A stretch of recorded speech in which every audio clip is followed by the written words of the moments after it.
অবলম্বন করলে আপনি বুঝতে পারবেন যে আপনাকে কারা জাদু করতেছে। প্রথমত, জাদু মূলত নিজেদের বা আত্মীয় স্বজন ছাড়া কখনো জাদু হয় না। জাদু কারা করে? যারা আপনার বাড়িতে যায়, আপনি তাদের বাড়িতে যান, অথবা আপনি তাদের খাবার খান, তারা আপনার খাবার খায়। নিজের আত্মীয় স্বজন ছাড়া কিন্তু কখনোই জাদু হবে না। একজন অপরিচিত মানুষকে যদি কেউ কালো জাদু করতে চায়, সে যদি 1 কোটি টাকাও খরচ করে তাকে কিচ্ছু করতে পারবে না। যে পর্যন্ত তার ব্যবহৃত কোনো জিনিস অথবা তাকে না খাওয়ানো হবে, সে পর্যন্ত কিন্তু কোনো জাদু কাজ করবে না। তাহলে মূলত হচ্ছে জাদু যারা করে তারা একদম আপনজন, মানে আত্মীয় স্বজন বা নিজেদের লোক, অথবা বন্ধুবান্ধবের ভিতরেও হতে পারে। দ্বিতীয়ত, জাদু খাওয়ানো জাদুর মাধ্যমে অনেক সময় তাগিদ দিয়ে খাওয়ানো হয়। আপনাকে কোনো আত্মীয় স্বজন অথবা কেউ যদি কোনো খাবার দিয়ে থাকে, সেক্ষেত্রে মানে আপনি ধরেন একটা মিষ্টি জাতীয় খাবার আপনার হাতে দিয়ে বারবার তাগিদ দিল যে খাও না কেন, নষ্ট হয়ে গেল। মনে করেন যারা আপনাকে তাগিদ দিয়ে খাওয়াবে বারবার যে খাও না কেন, এরকম যদি হয় যে বারবার তাগিদ দিয়ে খাওয়াইতেছে, বুঝতে পারবেন যে ওই লোকটাই মূলত জাদুকর।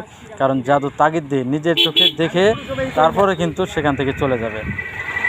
মূলত জাদুর দ্বিতীয় অপশন হচ্ছে, জাদুকর চেনার উপায় হচ্ছে তাগিদ দিয়ে খাওয়ানো। মোট কথা, সে নিজের চোখে দেখে যাবে যে আপনি ওই প্রোডাক্টটা খেয়েছেন কিনা। 3 নম্বর হচ্ছে, আপনি জাদুকর কিভাবে চিনবেন? আপনি কখনো অসুস্থ অথবা কোনো চিকিৎসকের কাছে গেলেন অথবা যে কোনো জায়গায় গেলেন, অনেকে মায়ের নজরে জিজ্ঞেস করতে পারে, তবে ওই জাদুকর আপনাকে বারবার খোঁজ নেবে, জিজ্ঞেস করবে যে আপনি কেমন আছেন, আপনার ছেলে কেমন আছে। মোট কথা, যারা যারা অসুস্থ করতে চায় তাদেরকে জিজ্ঞেস করা হবে যে আপনার ফ্যামিলিতে কেমন আছে, বা ওরা যে জাদুগুলো করতেছে এটাগুলো কাজ করতেছে কিনা, সেই জন্য কিন্তু বারবার জিজ্ঞেস করবে।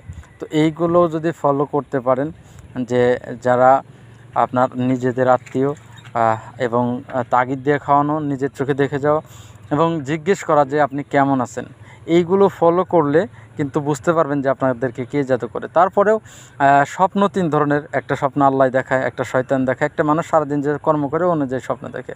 অনেক সময় জাদুকরের চেহারা এবং তাকে কিভাবে জাদু করা হয়েছে সেগুলো কিন্তু স্বপ্নের মাধ্যমে আল্লাহ নিদর্শন হিসেবে দেখিয়ে থাকে।